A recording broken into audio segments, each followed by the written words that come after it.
Buenos días, teleaudiencia. En esta oportunidad hemos venido dos profesoras egresadas de la Universidad Nacional Experimental Francisco de Miranda, María Quintero y María Daniela Dubé.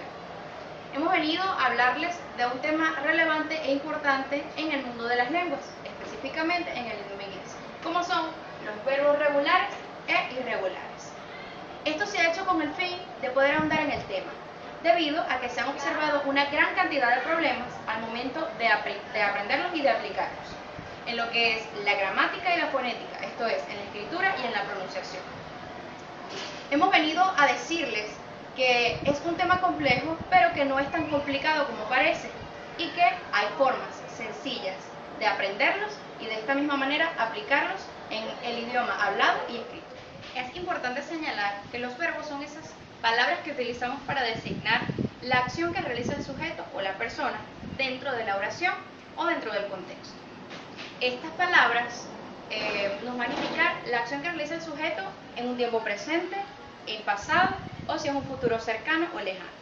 En el idioma inglés, para poder llevar a los verbos de sus formas presentes al participio o al pasado simple, se conoce que existen dos categorías de ellos: los verbos regulares y los verbos irregulares, o mejor conocidos como regular verbs and irregular verbs.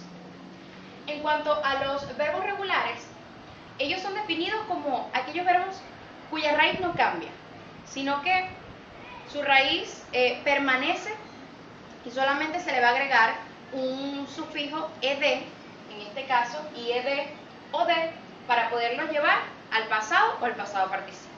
La primera categoría son aquellos verbos que terminan en cualquier consonante.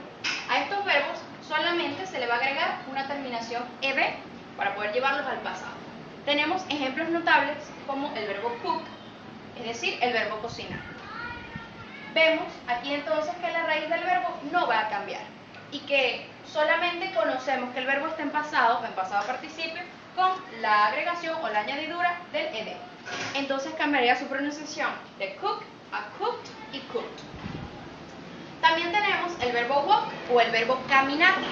Este verbo también mantiene su raíz y para poder llevarlo al pasado solamente agregaríamos un sufijo ed. Entonces su pronunciación sería walk, walked and walked.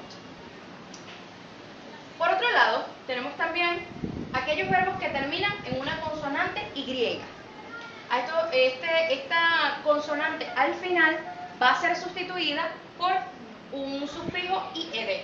Tenemos un ejemplo como el verbo estudiar.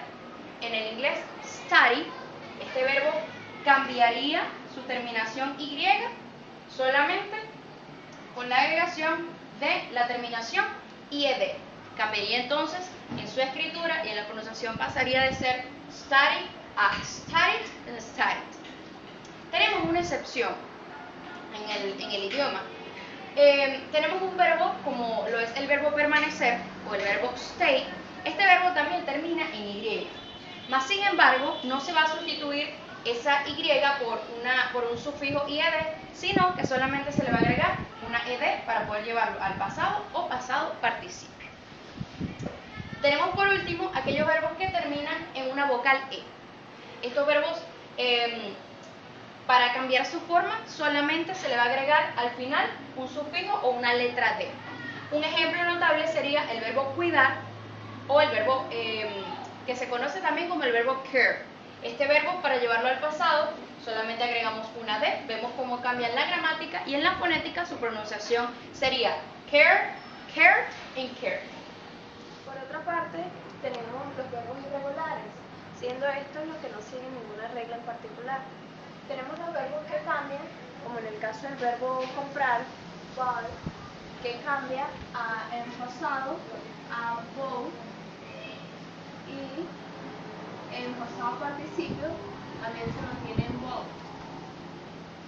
Tenemos el verbo eat, comer, que en su forma pasada cambia tanto como su fonética como en su gramática.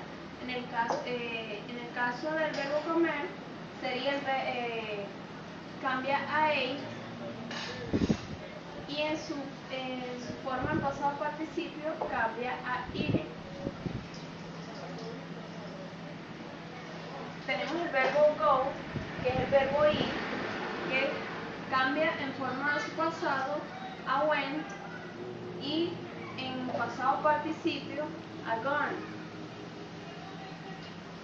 Tenemos el verbo do, que cambia a did en su forma pasada y en pasado participio a done.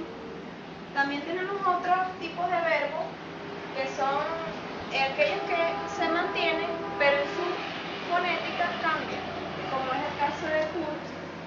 En pasado se mantiene a put y en pasado participio put.